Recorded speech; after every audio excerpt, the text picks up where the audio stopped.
Hello everyone, good morning. 6.5 આપણું ચાલી રહ્યું છે. 8 દાખલા મેં કરી દીધા છે, 9મા દાખલા ઉપર છીએ. છેલ્લો ઉપયોગ ચાલી રહ્યો છે આપણો મહત્તમ ન્યૂનતમ મૂલ્યો તરીકે. રીત પણ તમે જાણો છો. પ્રથમ વિકલિતની કસોટીથી આપણને નિર્ણાયક મૂલ્યો મળે. f' બરાબર 0 લઈએ એટલે x ના મૂલ્યો મળે, જેને આપણે નિર્ણાયક મૂલ્યો કહીએ છીએ. આ નિર્ણાયક મૂલ્યોને f' માં મૂકતા જો f' નું મૂલ્ય ગ્રેટર ધેન 0 તો વિધેય f સ્થાનીય ન્યૂનતમ છે, અને જો લેસ ધેન 0 તો વિધેય f સ્થાનીય મહત્તમ છે. ત્યારબાદ જો અંતરાલ આપણને આપેલો હોય, ક્લોઝ ઇન્ટરવલ અહીંયા નથી આપેલો, એટલે ક્લોઝ ઇન્ટરવલ એ બી કહીએ તો fa અને fb અને આ સ્થાનીય મહત્તમ ન્યૂનતમ, આ બધામાં જે મોટામાં મોટું મૂલ્ય છે એને આપણે વૈશ્વિક મહત્તમ કે નિરપેક્ષ મહત્તમ કહીશું, અને બધામાં જે નાનામાં નાનું છે તેને આપણે વૈશ્વિક ન્યૂનતમ કે નિરપેક્ષ ન્યૂનતમ કહીએ છીએ. આ આખી એક્સરસાઇઝનો સાર છે, બરાબર. સો 9મો દાખલો આપણને એવું કીધું છે કે fx sin x cos x ની મહત્તમ કિંમત મેળવો. હવે આ જ દાખલો તમને MCQ માં પણ પૂછી શકાય. માનો કે MCQ માં પૂછ્યો તો વિકલિતની કસોટી વગર તમે કરી શકો છો. જ્યારે મહત્તમ ન્યૂનતમની વાત આવે ત્યારે યાદ રાખો, ઘણા દાખલા વિસ્તારથી પણ કરી શકાય છે. એમાં ત્રિકોણમિતિય વિધેયોના દાખલા તો ખાસ. તમે વિસ્તાર શોધ્યા પછી મહત્તમ અને ન્યૂનતમ મૂલ્યો નક્કી કરી શકો છો. કેટલાક દાખલા એવા છે કે જેમાં તમે વિસ્તાર ના મેળવી શકો, તો ત્યાં તમને કમ્પલસરી પ્રથમ અને દ્વિતીય વિકલિતની કસોટી કરવી પડે. પ્રથમ વિકલિતની કસોટીથી બી મહત્તમ ન્યૂનતમ આપણે લઈ શકીએ છીએ, એ પણ તમને ખ્યાલ છે, બરાબર છે કે ભાઈ ડાબી બાજુના અંતરાલમાં વધતું, જમણી બાજુના અંતરાલમાં ઘટતું વિધેય હોય તો ત્યાં મહત્તમ મૂલ્ય મળે. ડાબી બાજુના અંતરાલમાં ઘટતું, જમણી બાજુના અંતરાલમાં વધતું વિધેય હોય તો ત્યાં ન્યૂનતમ મૂલ્ય મળે. આવા દાખલા પણ આપણે આગળ કરેલા છે, રાઈટ. તો અત્યારે આપણે હું પહેલા આ તમને વિસ્તારથી કરાવું છું અને પછી આપણી વિકલિતની કસોટીથી આ દાખલો કરીએ છીએ. પહેલા વિસ્તાર. જો આ ત્રિકોણમિતિનો જૂનો દાખલો છે, sin x cos x નો વિસ્તાર, એવો દાખલો પણ આવે. sin x cos x નું મહત્તમ મૂલ્ય, એવો દાખલો પણ આવે. sin x cos x નું ન્યૂનતમ મૂલ્ય, એવો દાખલો પણ આવી શકે છે. fx ઓકે, તો fx sin x cos x પહેલા આપણે ત્રિકોણમિતિની રીતે એનો વિસ્તાર શોધીશું અને પછી વિકલિતની કસોટી. sin x cos x માં sin અને cos ના સહગુણકો સમાન હોય ને ત્યારે હંમેશા જે સહગુણક હોય તે કોમન લઈને 1 1 બનાવી દેવાના. અહીંયા 1 1 જ છે, પછી √2 વડે ગુણતા ભાગતા. તો મેં √2 વડે ગુણ્યું અને √2 વડે ભાગ્યું. sin x plus 1/√2 cos x equal to √2. sin x મેં આગળ લખ્યું અને 1/√2 ની જગ્યાએ cos pi/4 plus cos x આગળ લીધું અને 1/√2 ની જગ્યાએ sin pi/4 equal to √2. આ થઈ ગયું સૂત્ર sin x plus pi/4 અથવા pi/4 plus x.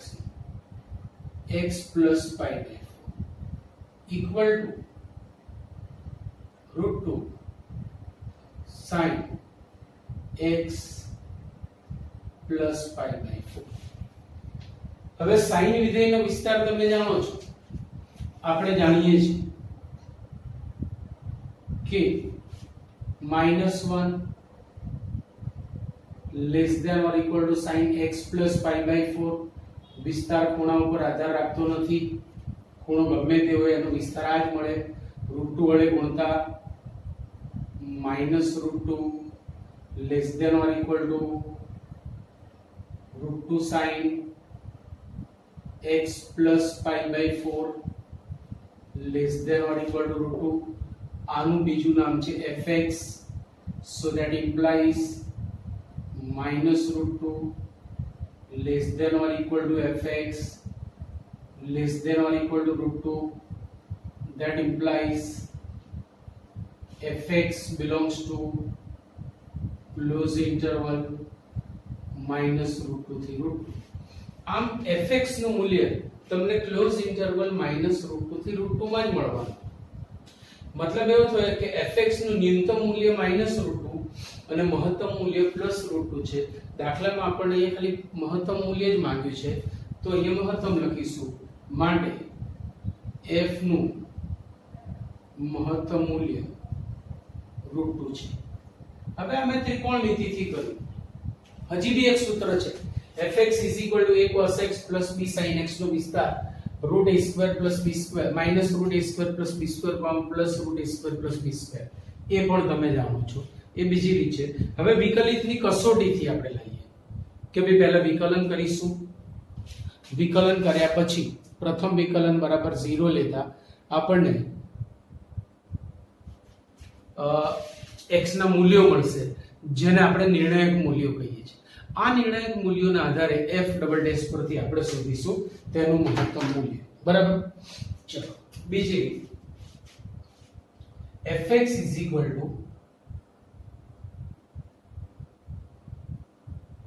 sin x plus cos x. Therefore f dash x = sin x નું વિકલિત, cos નું વિકલિત. f dash x = 0 લેતા f dash x = 0 એટલે કે પ્રથમ વિકલિતની કસોટીથી આપણને નિર્ણાયક મૂલ્ય મળશે. એ અહીંયાથી મળશે. Therefore cos x minus sin x = 0. f dash x ની જગ્યાએ મૂલ્ય મૂક્યું, sin x ને સામે લઈ જાઓ તો cos x = sin x એટલે કે sin x = cos x. so sin upon cos એટલે કે tan x = 1. ભાઈ tan નું મૂલ્ય 1 આપણને એકમ વર્તુળમાં ક્યાં મળે? તો અહીંયા આપણને કોઈ શરત નથી આપેલી, એટલે કે એક પરિભ્રમણ, બે પરિભ્રમણ એવી કોઈ વાત અહીંયા નથી કરી. મતલબ વ્યાપક સ્વરૂપમાં આપણે આ દાખલો ગણવાનો છે. તો તમામ પરિભ્રમણ, ગમે તેટલા પરિભ્રમણ પછી tan નું મૂલ્ય 1, તો tan નું મૂલ્ય +1 છે એટલે તે પહેલા ચરણમાં અથવા ત્રીજા ચરણમાં હોય એ વાત નક્કી છે x. હવે પહેલા ચરણમાં 1 આપે π/4 અને ત્રીજા ચરણમાં 1 આપે π/4 તો π/4, 3π/4 અને 5π/4. પણ આ બે જ ખૂણા ના લેવાય. આ તો થઈ પહેલા પરિભ્રમણની વાત, પછી બીજું પરિભ્રમણ, પછી ત્રીજું પરિભ્રમણ, ચોથું ઊંધી દિશાના. તો વ્યાપક રીતે આપણે એમ લખી શકીએ કે અહીંયા બધા બેકી પાઈ મળે ને અહીંયા એકી પાઈ મળે. ખ્યાલ આવે છે ને? તો આનું વ્યાપક સ્વરૂપ આમ લખી શકું, x = n pi plus π/4 n belongs to z. જોઈ અસંખ્ય મૂલ્યો લખ્યા છે.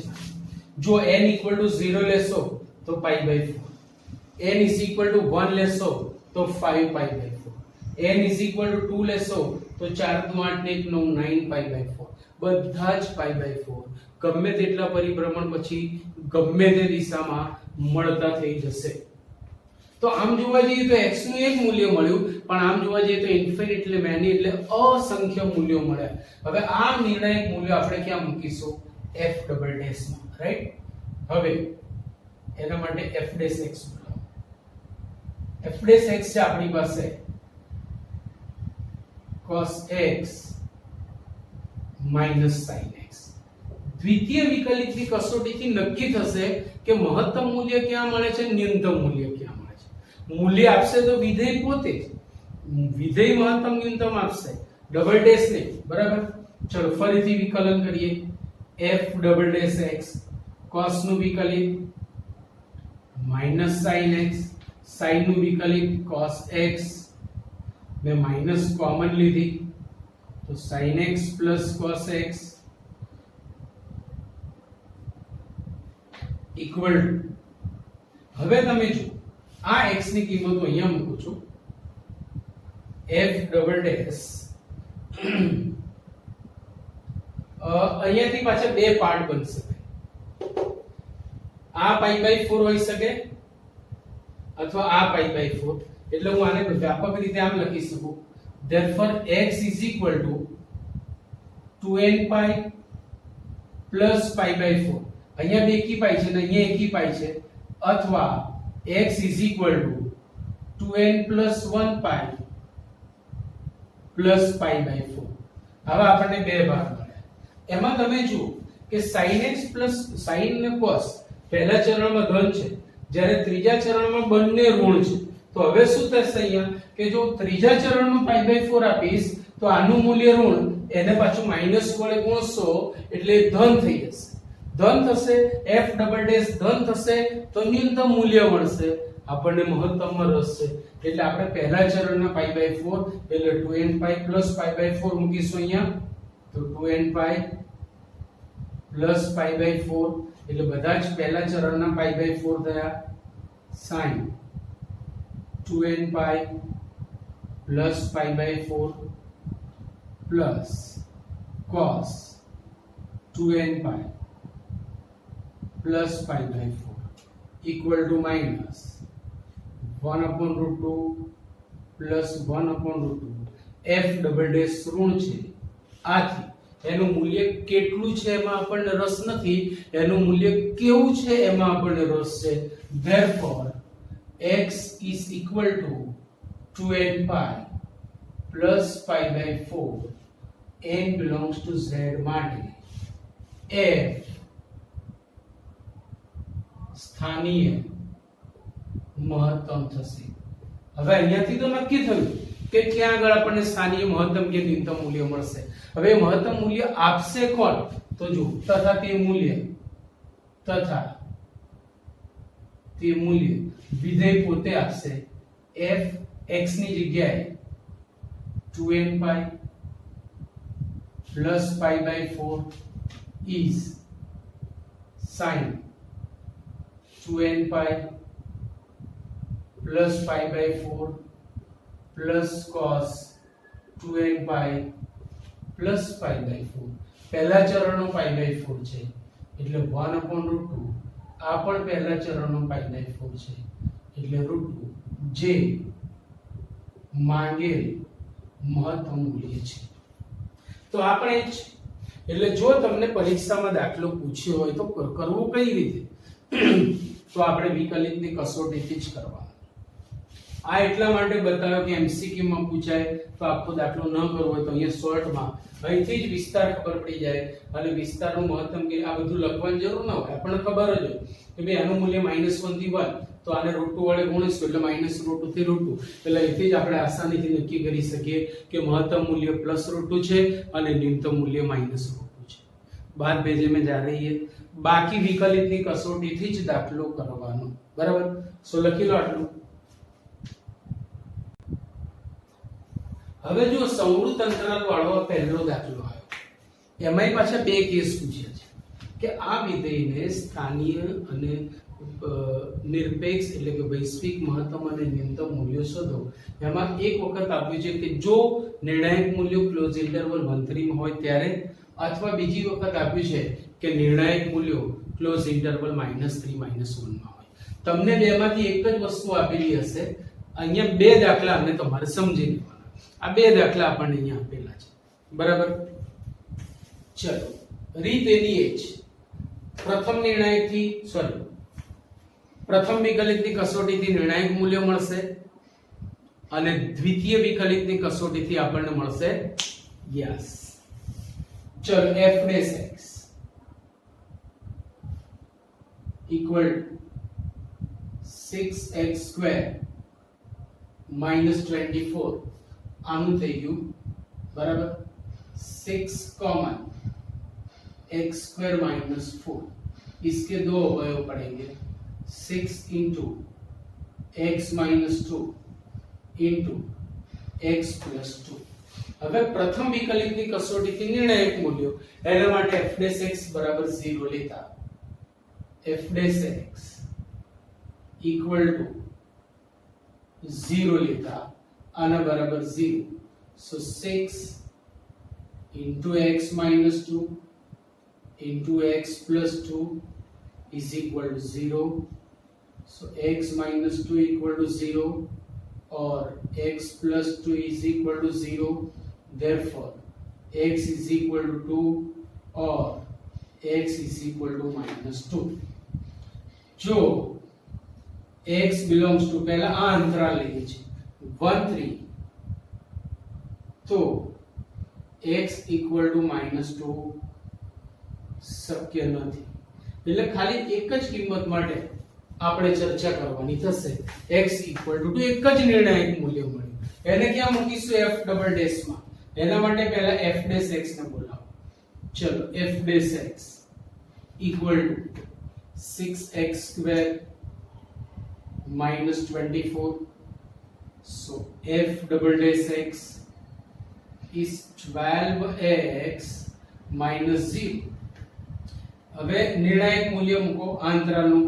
So f double dash 2 is 12 into 2 is 24, which is greater than 0, which is માટે f a x બરાબર 2 આગળ સ્થાનીય ન્યૂનતમ છે તથા તે મૂલ્ય આપશે કોણ? વિધેય પોતે. એટલે કે f2 is equal to 2 into 2 cube, 2 into 2 cube minus 24 into 2 plus 107 equal 2 નો ઘન 8 દુ 16, 24 દુ minus 48 વત્તા 107 equal to, જો 7 ને 6 અથવા 7 16 ને 7 123, 123 minus 48 equal to 13 માંથી 8 જાય તો 5, 11 માંથી 4 જાય તો 7, 75. આ તેનું સ્થાનીય ન્યૂનતમ મૂલ્ય થયું. હવે આપણને સમૃદ્ધ અંતરાલ 1 3 આપેલો છે, એટલે તમે અહીંયા વૈશ્વિક એટલે કે નિરપેક્ષ મહત્તમ ન્યૂનતમની પણ ચર્ચા કરી શકો. તો એની માટે તમારી પાસે a equal to 1 અને b equal to 3 છે. તો ચલો f a એટલે કે f1 x ની જગ્યાએ 1 ટીકાઓ 2 into 1 cube minus 24 into 1 plus 107 equal to 2 minus 24 plus 107, 107 ને 2 109 minus 24 equal to 9 માંથી 4 જાય તો 5, 10 માંથી 2 જાય તો 8. આ મળ્યું આપણને 85. હજી f3 શોધવાનું બાકી છે. f3 equal to 2 into 3 cube અહીંયા મૂક્યું minus 24 into 3 plus 107, 3 નો ઘન 27 દુ માત્ર 54 minus 24 તરી 72 વત્તા 107 equal to 4 ને 7 11 ને 6, 6 ને 10 16, 161 minus 72 is equal to, એક લીધું આગળ એટલે 11 માંથી 2 જાય તો 9 અને 15 માંથી 7 જાય તો 8, 89. રાઈટ? તો આ ત્રણ મૂલ્યો. હવે આ ત્રણે ત્રણમાં જે મોટામાં મોટું હશે ને આ સ્થાનીય fa અને fb, આ બધામાં જે મોટામાં મોટું મૂલ્ય હશે એને આપણે વૈશ્વિક મહત્તમ અથવા નિરપેક્ષ મહત્તમ કહીશું.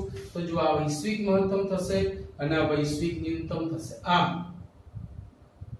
વૈશ્વિક અને નિરપેક્ષ શબ્દ પણ એકોર્ડિંગ ટુ બુક છે.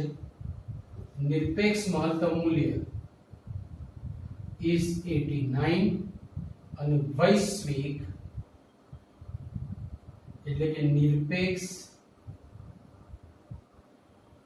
ન્યૂનતમ મૂલ્ય ત્રણે ત્રણમાં નાનું છે 75 થશે. આ વાત થઈ અંતરાલ 1 3 ની. હવે માનો કે તમારી પાસે અંતરાલ -3 -1 છે, તો અહીંથી પાછો દાખલો બદલાશે. કેવી રીતે? તો જો x અહીંથી દાખલો બદલાશે, અહીંથી જો x બિલોંગ આ બીજો દાખલો ચાલુ થયો માની લો રકમ આની આ છે ખાલી અંતરાલ બદલાયો તો પણ દાખલામાં શું ફેર પડે છે જુઓ જો x belongs to close interval -3 -1 તો x બરાબર 2 શક્ય નહીં બને x equal to 2 શક્ય નથી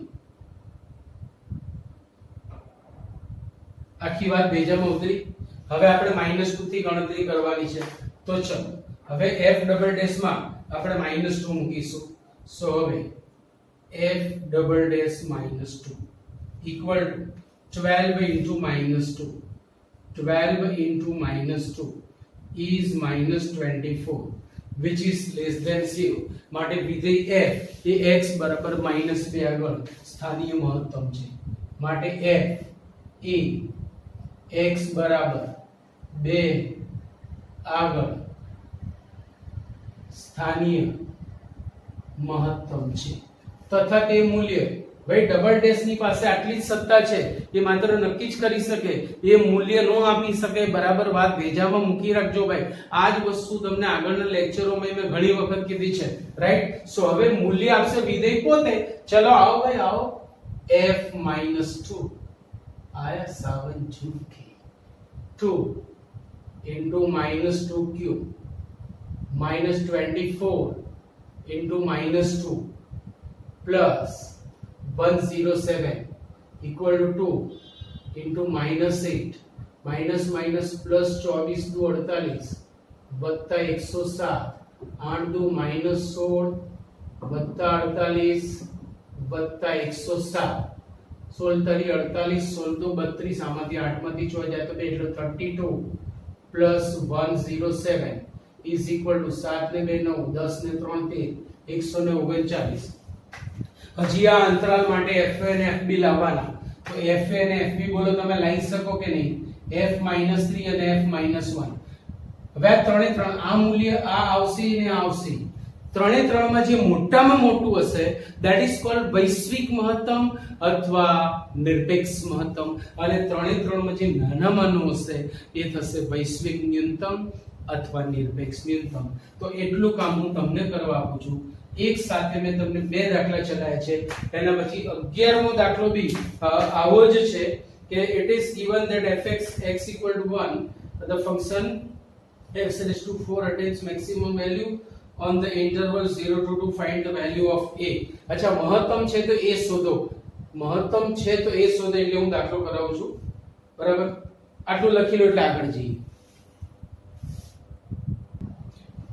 11મો દાખલો fx is equal to x raised to 4 minus 62x square plus ax plus 9 close interval 0 to માટે જો x બરાબર 1 આગળ મહત્તમ હોય તો a શોધો એટલે આપણને અહીં આપી દીધું છે કે x બરાબર 1 આગળ મહત્તમ છે એનો મતલબ કે આ નિર્ણાયક મૂલ્ય થયું કારણ કે વિધેય મહત્તમ કે ન્યૂનતમ આપણને નિર્ણાયક મૂલ્યો આગળ જ મળે અત્યાર સુધી બધા દાખલા મેં તો જોયું છે આપણે તો આ લોકોએ તો નિર્ણાયક મૂલ્ય આપી દીધું છે ભાઈ નિર્ણાયક મૂલ્ય આપી દીધું તો આપણે પ્રથમ વિકલ્પથી જ આપણું કામ પૂરું થઈ જશે કેમ તો કે મહત્તમ મૂલ્ય શોધવાનું કીધું નથી ખાલી એટલું જ કીધું છે કે અહીંયા મહત્તમ મળે છે એટલે આ નિર્ણાયક મૂલ્ય છે ત્યાંથી આપણું કામ પતશે જો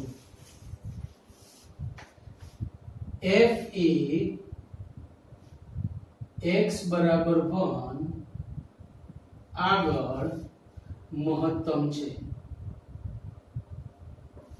માટે f'1 નું મૂલ્ય 0 થશે એ આપણને ખબર પડી ગઈ x ની આ કિંમત માટે તે 0 થવાનું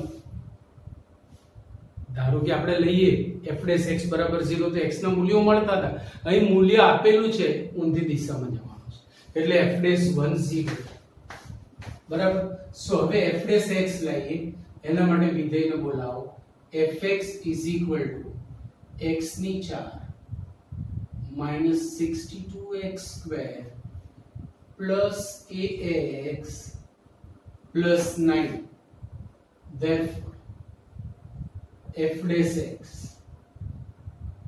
4x cube minus 62 दो 144 x plus a therefore f'(1) 4 into 1 cube -144 into 1 plus a, પણ આના બરાબર 0 છે, so 0 is equal to 4 -144 plus a. અહીંથી આટલું કામ તો તમે જાતે ના કરી શકો ભાઈ, રાઈટ? આના પછી 12મો દાખલો, પણ એક મિનિટ, અહીંયા 62 તો 124 થાય, સોરી મારી મિસ્ટેક છે, 124 બસ, પછીનું કામ તમને પડશે. તો 12મા દાખલામાં બી આપણે એ જ કીધું છે કે ભાઈ આ વિધેયના સ્થાનીય અને વૈશ્વિક મહત્તમ ન્યૂનતમ મૂલ્યો શોધો. અંતરાલ આપ્યો છે એટલે તમને વૈશ્વિકની વાત કહી દીધી છે. વૈશ્વિક શબ્દ મૂકે અથવા નિરપેક્ષ શબ્દ મૂકે, બંને આપણા છે, યાદ રાખજો, કોઈ બાજુવાળાનો શબ્દ નથી, બંને આપણા છે. રીત એની એ જ, પ્રથમ વિકલિતની કસોટીથી નિર્ણાયક મૂલ્ય લાવો. આ નિર્ણાયક મૂલ્યોથી આપણે દ્વિતીય વિકલનમાં શું મળશે? જો મૂલ્ય ગ્રેટર ધેન 0 તો ન્યૂનતમ, જો મૂલ્ય લેસ ધેન 0 તો મહત્તમ. યાદ રાખજો.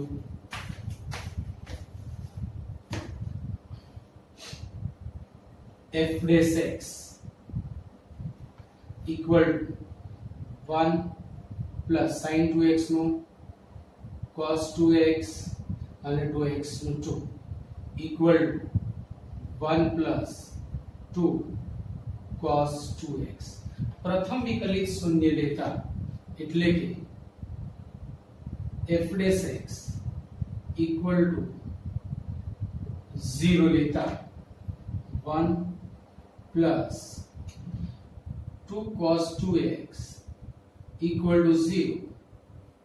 Therefore, cos 2x is -1/2. હવે cos નું મૂલ્ય ઋણ છે, તમારે 0 થી 2π ની વાત કરવાની છે. cos નું મૂલ્ય ઋણ છે એટલે બીજું અને ત્રીજું ચરણ કામમાં આવશે, કારણ કે પહેલા અને ચોથા ચરણમાં cos ધન છે. તો તમને અહીંયા આ 2x ના મૂલ્યો, હવે જો આ x માટેનો અંતરાલ છે, આપણને અહીંયા 2x નું મૂલ્ય મળશે, બરાબર ધ્યાન રાખજો. તો કે ભાઈ 2x cos નું મૂલ્ય -1/2 છે. અચ્છા, cos 1/2 આપે ક્યાં? તો કે π/3. cos 1/2 આપે ક્યાં? π/3. હવે તમે જો કે 1/2 π/3 આપે તો આપણે શું લઈ શકીએ?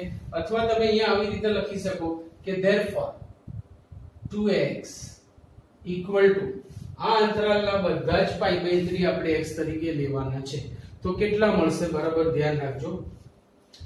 2x equal to π/3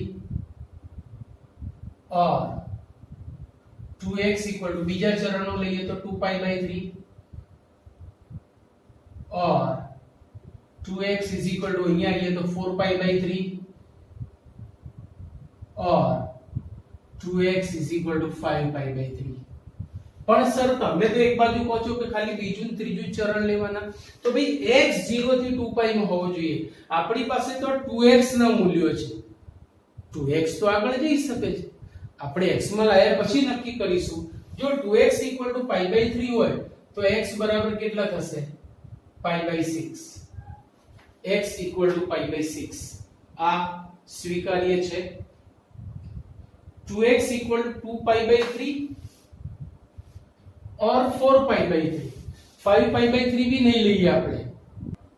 હા, જો અહીંયા 2x નું મૂલ્ય આપણે લેવું છે એટલે આપણે એને બીજી રીતે જરા જોઈએ કે ભાઈ cos 2x છે -1/2. હવે અહીંયા આપણને શરત આપી છે x ની, તો એના માટે હું આવું કહી શકું છું કે ભાઈ x belongs to close interval 0 to 2π છે,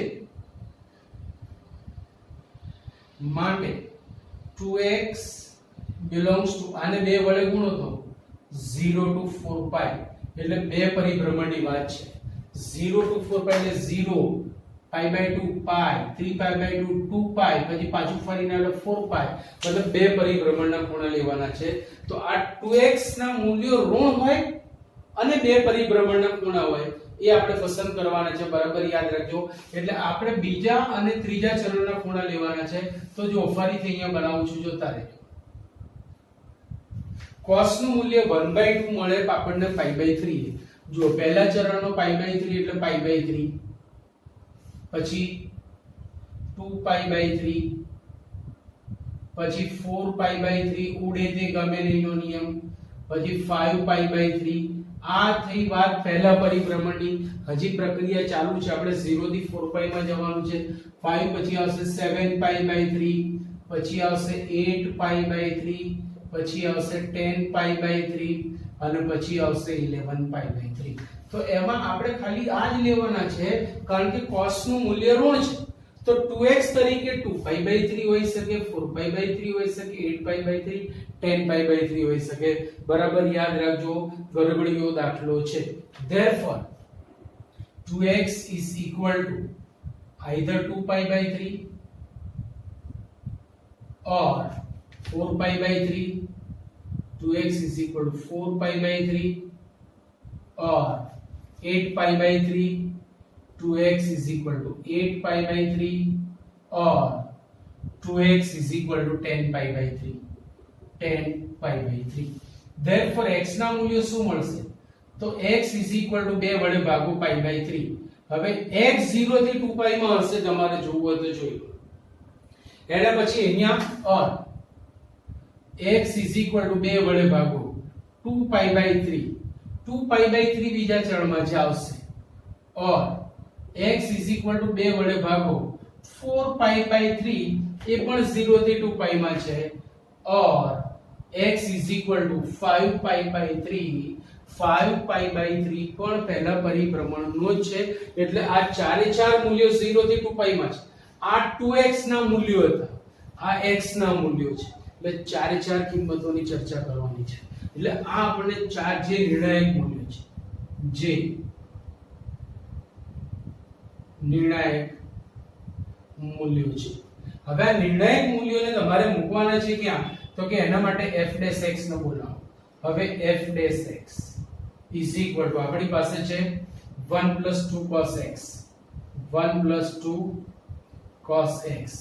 f ડબલ ડેશ માં 1 નું 0, 2 અચળ, cos નું, અચ્છા 2x છે, સોરી, cos 2x નું minus sin 2x ને 2x નું 2 equal to -4 sin 2x. હવે બધી ચારે ચાર કિંમતો વારાફરતી આપણે દ્વિતીય વિકલિતમાં મૂકવાની છે. તો ચલો પહેલી કિંમત આ લઉં છું, f double dash π/3 -4 sin x ની જગ્યાએ π/3 એટલે આ થશે 2π/3.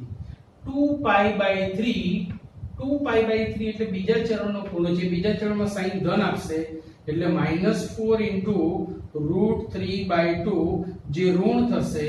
therefore f a x બરાબર π/3 આગળ સ્થાનીય મહત્તમ છે. હવે આ સ્થાનીય મહત્તમ મૂલ્ય આપશે કોણ? વિધેય પોતે તથા તે મૂલ્ય f π/3 x ની જગ્યાએ π/3 ટીકાઓ. so π/3 plus sin 2π/3 આની કિંમત લાવતા તો આવડે છે. હવે ઓલ્ટરનેટ તમને જુઓ, અહીંયા મહત્તમ મળી તો ન્યૂનતમ, મહત્તમ ન્યૂનતમ એવું મળશે, એટલે ચાર મૂલ્યો મળી ગયા. હવે આપણી પાસે અંતરાલ છે, એટલે fa અને fb પણ મળશે, f0 પણ મળશે અને f2π પણ મળશે. f0, f2π અને આ ચારે ચાર બધામાં જે મોટું હોય તે વૈશ્વિક મહત્તમ એટલે કે નિરપેક્ષ મહત્તમ, અને આ ચારે ચાર અને આ બે 6 બધામાં જે નાનું હોય તેને આપણે વૈશ્વિક ન્યૂનતમ અથવા નિરપેક્ષ ન્યૂનતમ કહીશું. બરાબર. સો મોટો દાખલો છે, પરીક્ષામાં પૂછવા લાયક દાખલો છે. અહીંથી બાકીનું કામ તમને આપું છું, આટલું તમને આવડશે જ એવી આશા સાથે આ લેક્ચરને આપણે અહીંયા પૂર્ણ કરીએ છીએ. Okay, bye bye, C you.